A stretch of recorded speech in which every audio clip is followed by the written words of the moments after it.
Estimados participantes, en el contexto del curso del manejo crítico de un paciente con COVID-19, vamos a ver ahora la presentación acerca de la farmacología para el tratamiento del SARS-CoV-2. Mi nombre es Cecilia Iturra y voy a comenzar con esta pequeña presentación. Si bien es cierto, tenemos diversas líneas de tratamiento, ¿verdad? Vamos a ver en general algunas de ellas que utilizamos o que se recomienda su utilización. Una de las primeras líneas que como sociedad clínica, digamos, se comenzó a utilizar fue la cloroquina o la hidroxicloroquina. Este medicamento, la cloroquina, es un antipalúdico ampliamente utilizado con efectos inmunomoduladores. La hidroxicloroquina es un análogo a la cloroquina, pero que tiene menos interacciones farmacológicas. Este estudio que ustedes ven a su mano izquierda mostró resultados bastante positivos con la utilización de este medicamento, con un estudio que se hizo, por supuesto, de forma in vitro. Mostraron que tiene una muy buena actividad antiviral, pero que la reducción de la replicación viral va a depender de la concentración tanto del virus como del medicamento. El tiempo de incubación del virus también se evidenció en este estudio, ¿verdad?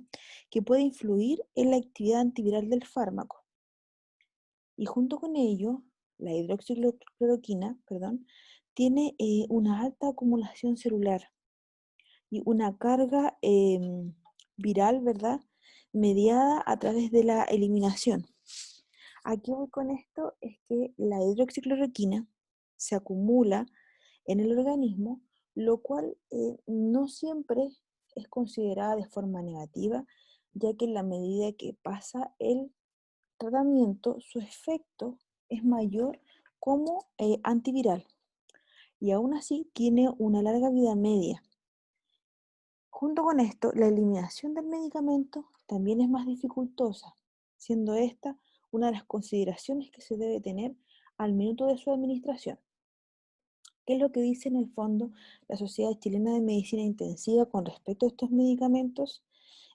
Bueno, la SOCHIMI todavía no valida, ¿verdad?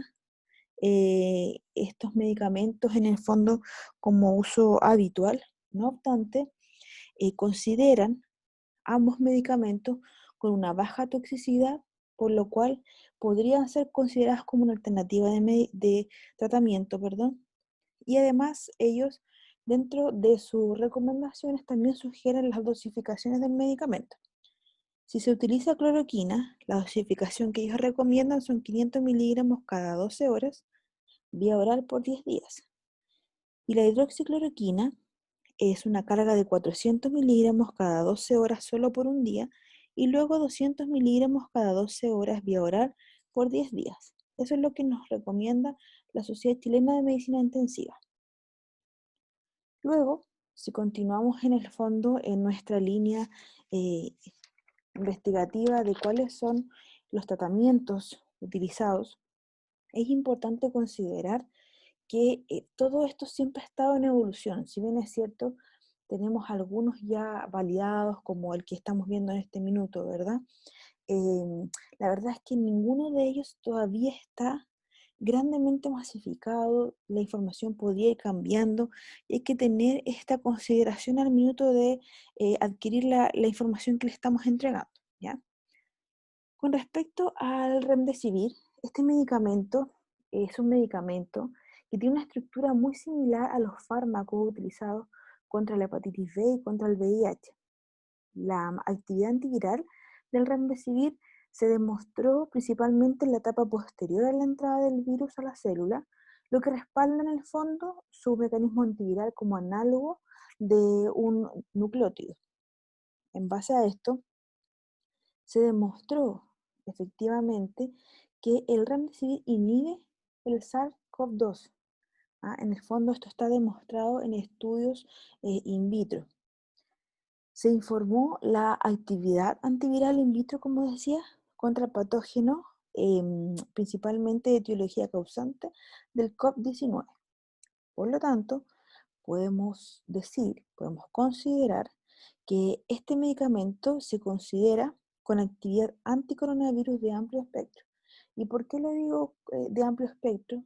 Porque este medicamento no es un medicamento nuevo, ya se había probado anteriormente en el SARS del 2003 y luego en el MERS, siendo muy positivo en ambas pandemias, en ambos virus, digamos, que por lo mismo se retomó su investigación y es lo que se está ahora validando y utilizando actualmente para esta pandemia.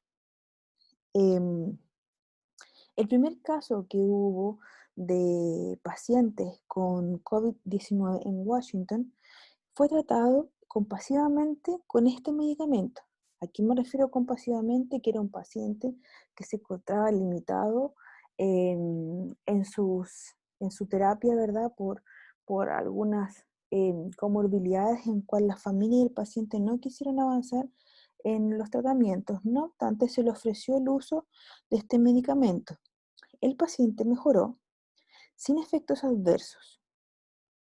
Con este tratamiento inicial, se comenzaron a investigar y a utilizar mayores pacientes, ¿verdad? O mayores grupos de control para poder evaluar el uso del medicamento. Se destaca con el uso de este medicamento que el PCR se mantuvo positivo por 4 días después de la administración. ¿Ya? Por lo tanto, en el fondo, no es que elimine de forma inmediata el virus o la carga viral en el cuerpo, sino que va, en el fondo, de forma progresiva. Actualmente hay 2 ensayos clínicos en curso que se están haciendo en China con un N aproximado de 500 pacientes con el uso de este medicamento, lo cual prontamente vamos a poder tener mayor información, ¿verdad? Sobre su uso, sobre sus dosis y sus terapias. Si bien es cierto, existen países actualmente en donde lo están comercializando y se está utilizando. Nosotros acá en Chile la verdad es que no está disponible todavía, no aún, digamos, no tenemos las dosificaciones exactas. No obstante, el Colegio de Química y Farmacia de Chile está validando la información que está llegando desde el extranjero sobre este antiviral.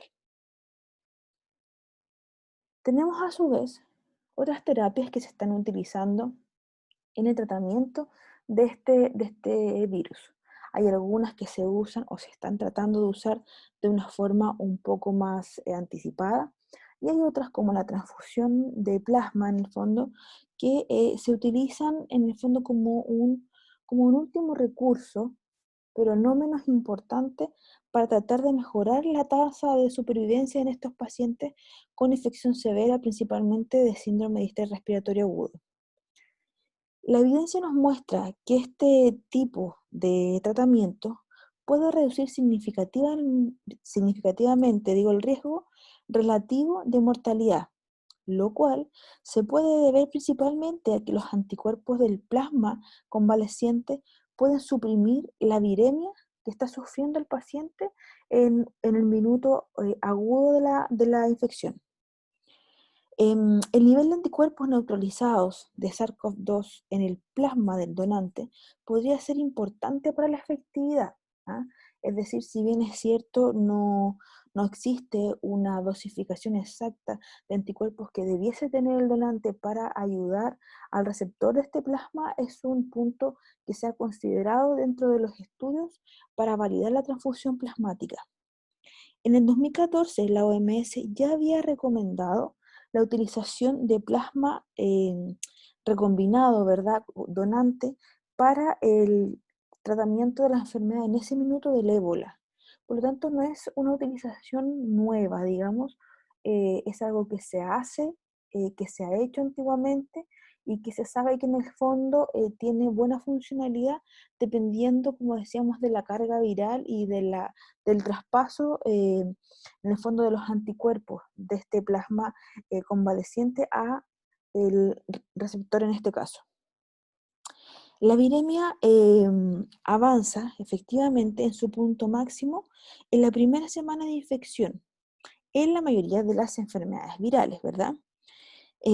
Por lo tanto, si nosotros consideramos esto, el paciente desarrolla una respuesta inmune primaria aproximadamente los días 10 a 14 seguida de la eliminación del virus.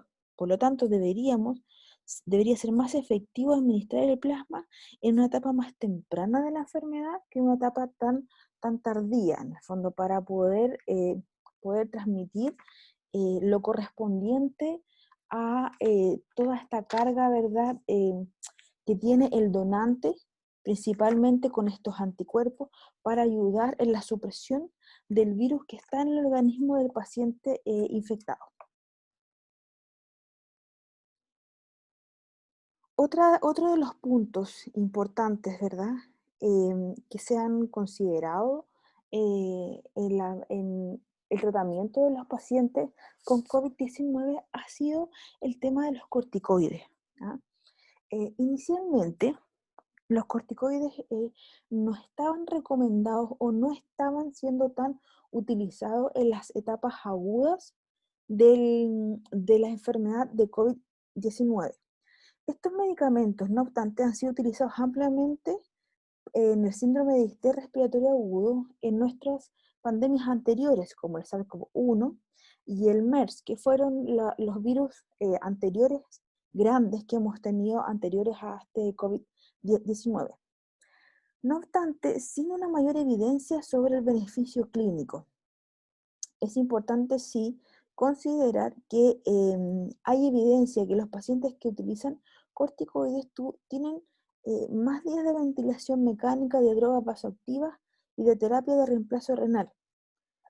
Por lo tanto, si bien es cierto, todavía no tenemos validado el uso de corticoides, se ha demostrado el beneficio de estos en otros pacientes con síndrome de distrés respiratorio agudo de distinta etiología viral, pero principalmente como uso necesario en el contexto del manejo de broncoconstricción severa o en pacientes usuarios crónicos de corticoides o en pacientes con shock séptico y altos requerimientos de drogas vasoactivas.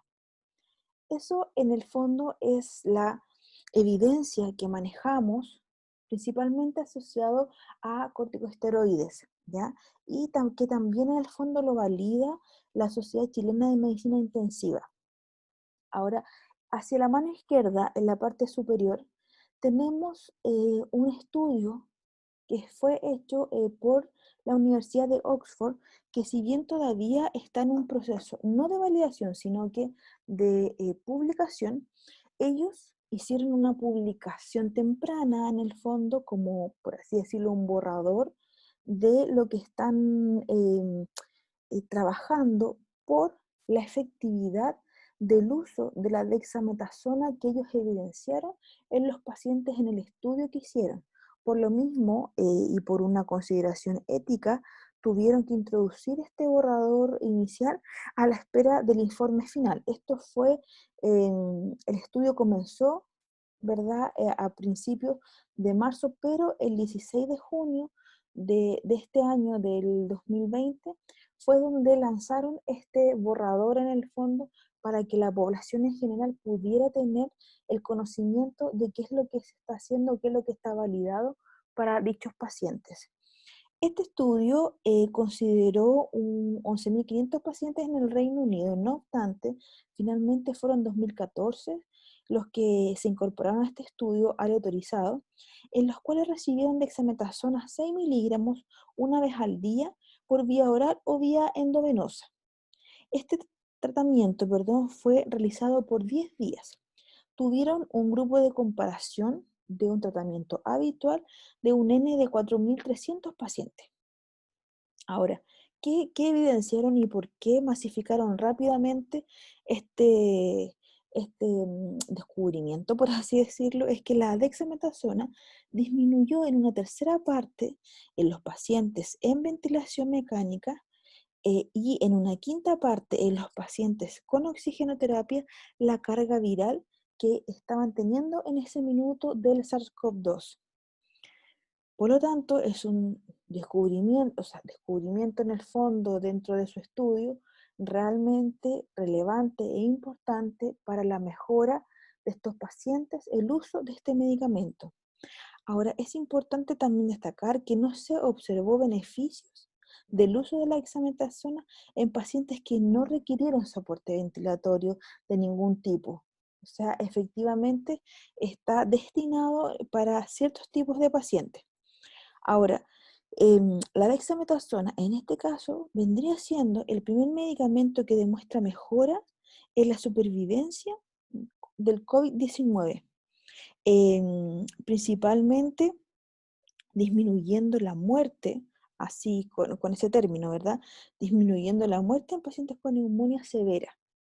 Así que en ese contexto, en el fondo, la dexametasona está siendo un medicamento que afortunadamente se ha evidenciado claramente que tiene un efecto en pacientes con neumonía por COVID-19 grave. Es un medicamento accesible, de fácil uso y que ya está teniendo validación científica para poder ser utilizado en el resto de los centros de salud. Estamos esperando en el fondo el informe final de este estudio para poder comenzar a utilizar, a pesar de que en algunos centros de salud de nuestro país ya se está utilizando la dexametasona.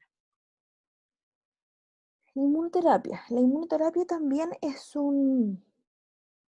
una área de la farmacología que se está utilizando en estos pacientes, ¿verdad?, con el SARS-CoV-2. Como bien sabemos, cuando tenemos el proceso infeccioso de los pacientes, cuando ingresa el virus a nuestro organismo, tenemos una gran respuesta de citoquinas, ¿verdad?, denominada esta tormenta de citoquinas, en donde todos los mediadores intercelulares comienzan a activarse en el organismo en una fase ya hiperinflamatoria, ya en la fase más menos 3 de todo el proceso infeccioso del SARS-CoV-2, en donde el paciente ya está entrando en una etapa bastante grave, en donde las consecuencias son aproximadamente ingresar a un servicio de unidad de cuidado intensivo, muchas veces conectar al paciente en ventilación mecánica no invasiva, y es ahí, en esta etapa de la infección, por así decirlo, del proceso infecto-contagioso del virus, cuando entran los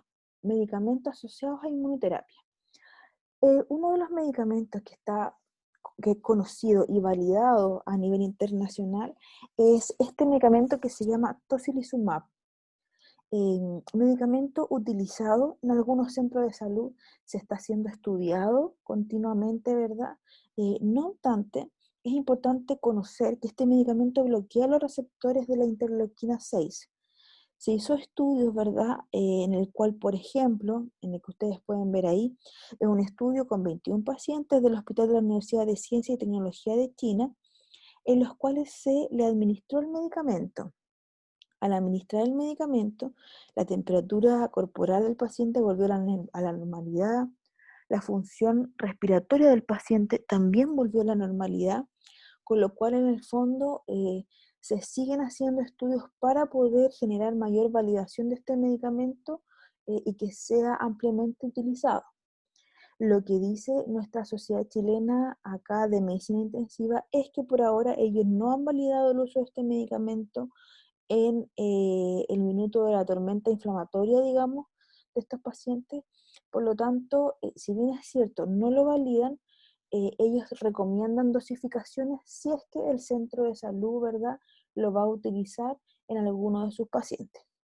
Ahora, debido a que es una inmunoterapia, este medicamento no sirve, digamos, en una etapa temprana de la enfermedad, sino que se utiliza justamente en esta etapa en donde el paciente está un poco más grave. Dentro de este estudio se recomendaron algunas consideraciones en la utilización de este medicamento. Por ejemplo, en pacientes que presenten opacidades extensas de lesiones pulmonares bilaterales o, en definitiva, en pacientes graves con niveles elevados de interleuquina 6. Ya antes de eso, la verdad es que por desgracia el medicamento, por supuesto, no hace el efecto que nosotros quisiéramos que hiciera. Con respecto a las dosificaciones, recomiendan la primera dosis de 4 a 8 miligramos por kilogramo de peso, administrarlo en suero fisiológico en 1 hora, con un número máximo de 2 administraciones en total como terapia. Más que eso no se administra de inmunoterapia. Y finalmente, y no menos importante, hemos tenido bastantes situaciones en donde hay que dilucidar algunas consideraciones con respecto al uso de algunos medicamentos. Em, se ha cuestionado mucho el uso de IECA en estos pacientes, ¿verdad? Y el uso de AINES debido a las características de la patología dada por el SARS-CoV-2.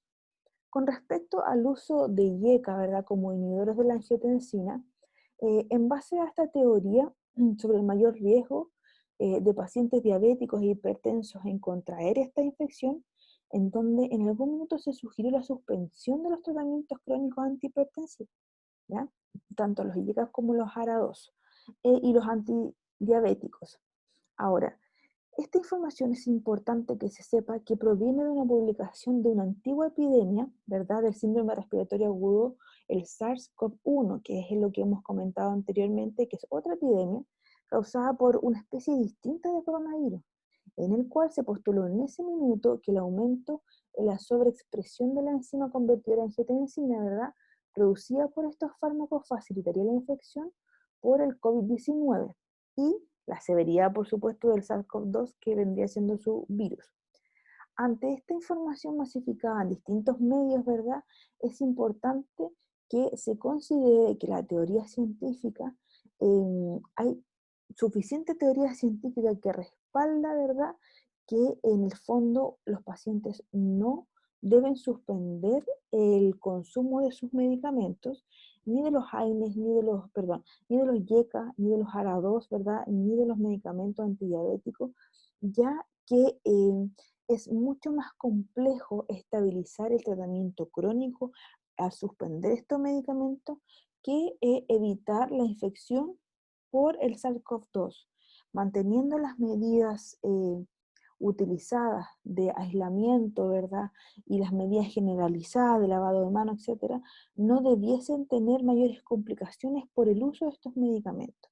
Estas recomendaciones también se encuentran en la Sociedad Médica de Medicina Intensiva, perdón, por si alguno de ustedes participantes quisiera leerlo, está ahí. Con respecto a los SAINES, ¿verdad? Ahí pusimos un poquitito específicamente, hace referencia al Ministerio de Salud, lo que ustedes ven a su mano derecha en una esquina, con respecto al uso de ibuprofeno u otros AINES versus el paracetamol, en donde en estricto rigor se señala que podría ser un factor de empeoramiento de la infección, pero a raíz de declaraciones del ministro de Sanidad de Francia, todo nació como especulaciones desde ese origen.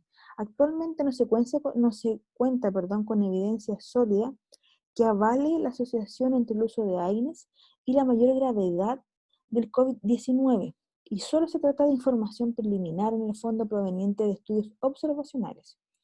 Ahora, sin embargo, existen algunas publicaciones en donde se desaconseja el uso de antiinflamatorios como antipiréticos en el tratamiento de infecciones del tracto respiratorio, debido principalmente a los riesgos de interacciones farmacológicas y empeoramiento del cuadro agudo pulmonar, recomendándose como antipirético de primera línea el uso del paracetamol.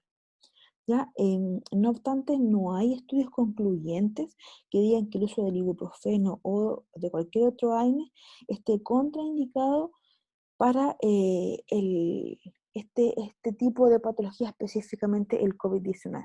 Por supuesto, siempre la recomendación es no automedicarse, pero es importante que como equipo de salud sepamos que no hay un sustento evidente sobre estas especulaciones o sobre estas teorías de la relación de la enfermedad con estos medicamentos.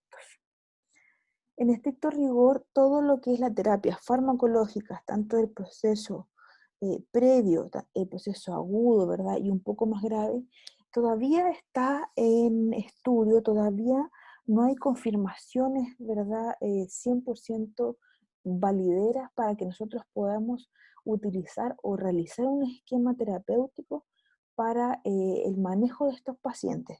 No obstante, todos estos estudios que están aquí en la presentación, están muchos de ellos en proceso de validación o ya validados, pero necesitamos el pase final de la Sociedad de Medicina Intensiva Chilena para poder hacerlos de uso ya masificado en nuestro centro de salud, pero es importante que sepamos con qué es lo que podemos contar, cuáles son las características de los medicamentos y en qué minuto puede utilizarlo. Con esto doy finalizada esta presentación del uso farmacológico, ¿verdad?, que tenemos en la patología del COVID-19. Muchas gracias y espero verlos en una próxima presentación.